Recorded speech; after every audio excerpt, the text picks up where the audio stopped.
So Sulaiman bin Rabi' al-Bahili was not treating them well.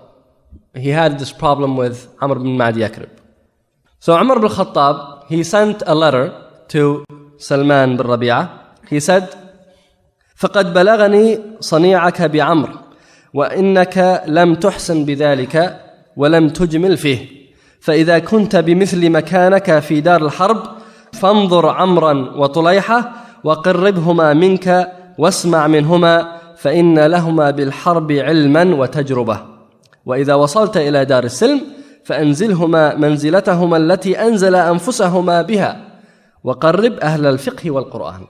He said, I have received news of what you have done with Amr bin Ma'di Yakrib, and you have not done well. The way you treated Amr is not right. He wasn't treating him well. He said, the way you're treating Amr is not right.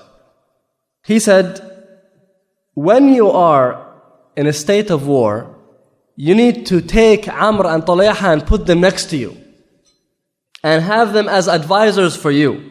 And you need to listen attentively to their advice, their counsel. Why? فَإِنَّ لَهُمَا بِالْحَرْبِ عِلْمًا وَتَجْرُبَةً Because they are knowledgeable in the field of war and they are experts. However, when you go back to the land of peace, then put them where they put themselves and draw near to you the people of fiqh and Qur'an. He said, when you go back to the land of peace, put them where they put themselves. Where did they put themselves? Because of their riddah. Because of their riddah and what they have done in the time of Abu Bakr as-Siddiq radiyallahu anhu, they have definitely lost some of their status among the ummah because of that stigma of being part of the camp of Murtaddeen. So he said, when you get back to the land of peace, put them where they deserve to be. And you're not putting them in that status because you are wronging them. It is because they are the ones who have put themselves in that position because of their action. In other words, Umar bin Khattab is saying, maybe they don't need to be promoted to high levels, Amr and Talayha. However, in the condition of war, you need to promote them and make them your personal advisors. Why? Because they are experts in this field.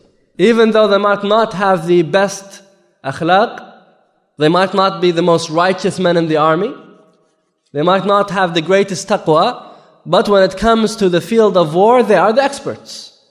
Therefore, you need to have them close to you. However, you don't appoint them in any position of responsibility. You keep them as a shura council for you.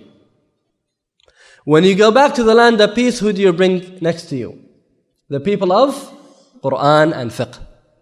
So you need to put the right person in the right place. And sometimes a person is suitable for one position, you transfer him to another, he's not the right person. Amr and Talayha are good in jihad fi sabilillah. But when it comes to the institutions within the Islamic community, like for example the imamah and the teaching and such areas, they are not the right people for it. Talayha al-Azdi claimed to be a prophet at one point of time. There's a similar situation that happened in the time of Abu Bakr as-Siddiq radiyallahu anhu, when he was recruiting for the war, either it was against al-Murtaddin or against the Persian Empire or the Roman Empire. Most likely it was against the Persian and Roman Empire. So he was recruiting all of these Bedouins and villagers, and they would come to Medina. You see, Rasulullah sallallahu alaihi wasallam, he lived in Mecca and Medina. He didn't go anywhere else. Rasulullah sallallahu alaihi wasallam did not settle anywhere else. So the people who benefited from him most are the ones who chose to be close to him. The ones who chose to live in Medina, or the ones who were living in Mecca during the first 13 years. Or the tribes that were very close to Medina.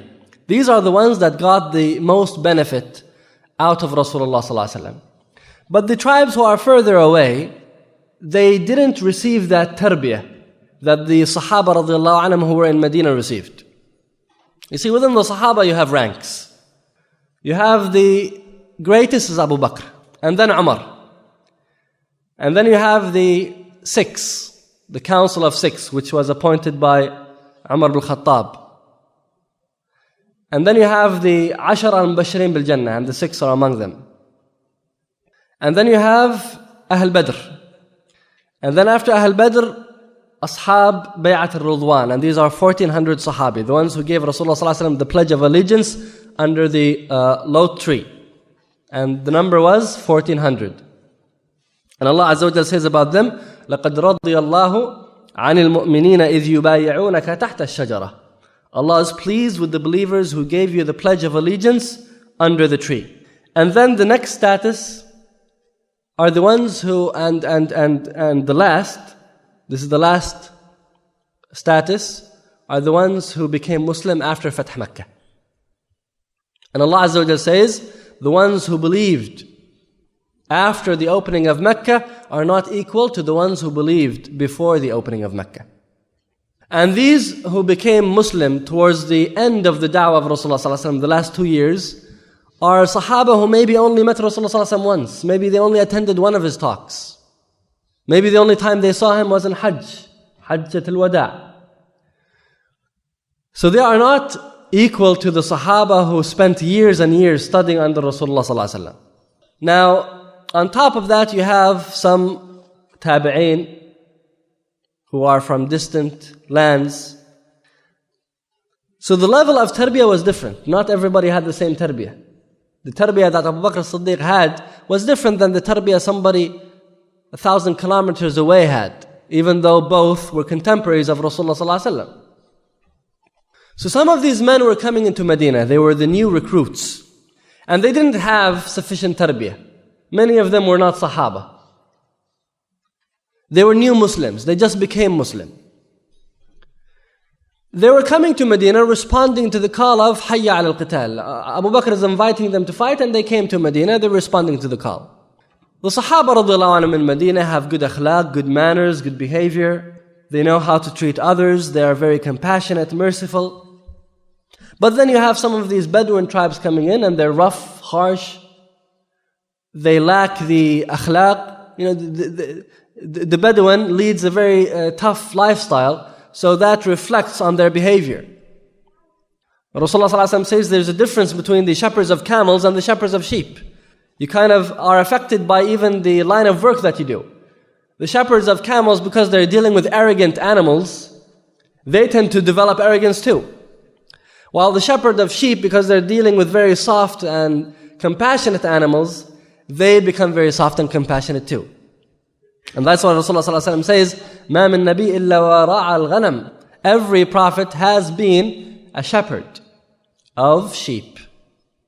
Every prophet has been a shepherd of sheep. They said, what about you? He said, even me. Rasulullah ﷺ used to be a shepherd. So these tough men would come into Medina, and they were rude. And the Sahaba were getting frustrated by their akhlaq. They didn't have the tarbiyah that the Sahaba had. And they were complaining to Abu Bakr the Khalifa. They were saying, how can we deal with these people? They're harsh, they're rude. Abu Bakr as-Siddiq had enough, so he stood up and he gave a khutbah. And he called all of the Sahaba. He said, you are complaining about these men who came into Medina, whom we are going to send to fight the enemy. He said, this harshness and rudeness and toughness in them is going to be used against the enemy of Allah. So I ask you in the name of Allah, if you have any duty of respect and obedience towards me, to leave them alone and to forgive them and not to be harsh with them, except if they disobey the commands of Allah. Abu Bakr as-Siddiq radhiallahu anhu is saying, overlook their mistakes. If they are harsh with you, smile in their faces. Why? Because this harshness that they have is going to be against the adu of Allah, the enemy of Allah Azza wa Jal. So even though they lacked the tarbiyah, but Abu Bakr as-Siddiq was ready to send them out. Why? Because he saw that they can use what they have against A'da Allah Azza wa Jal. Over here, Umar bin Khattab is saying, Amr bin Ma'ad Yakrib and Tulayha al-Azdi might not be the most perfect and ideal of men. However, when it comes to the art of war, they are the men you should have next to you. I mean, we talked about Amr bin Ma'ad Yakrib, we said that he once held a horse by its legs and the horse couldn't even move.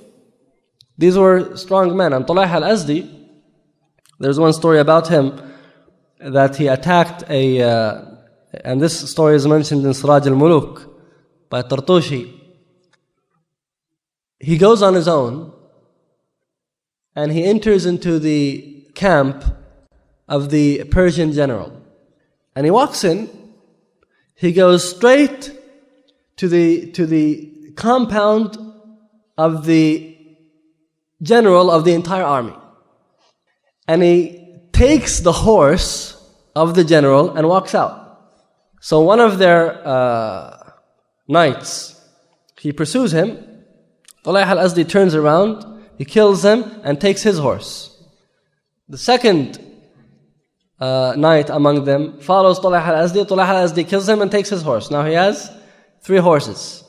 The third knight attacks him, and Talha succeeds in having him surrender. So he ties him up and takes his horse. Now he has 4 horses and 1 prisoner of war. And he walks out. And he goes to the camp of the Muslims and he hands over 4 horses and a prisoner of war. So this fighter, he said, he asked the Amir of the Muslims, he said, I have one question, please answer it. One question. Who was this man? He said, why are you asking? He said, I've never seen something like this in my life. He goes straight to the compound of our leader, which is guarded by 70,000 soldiers. And he goes straight and takes away the horse of our general. And then one man among us whom we consider is equal to 1,000 fighters was killed by him. A second of our fighters who is equal to 1,000 was killed by him. And then I went to pursue him, and I don't think that there's anyone in our army equal to me in strength and courage, and I have seen death on his hands.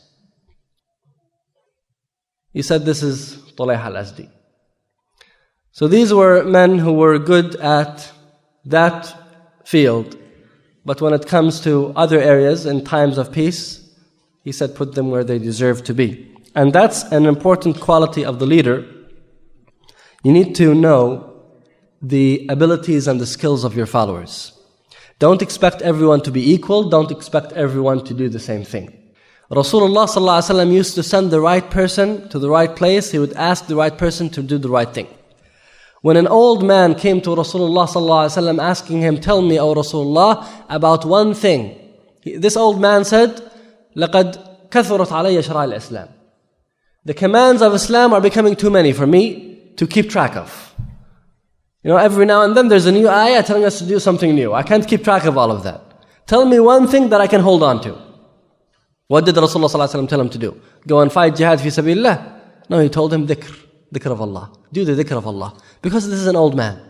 And that's the most suitable thing for him. The dhikr of Allah Azza wa Jal.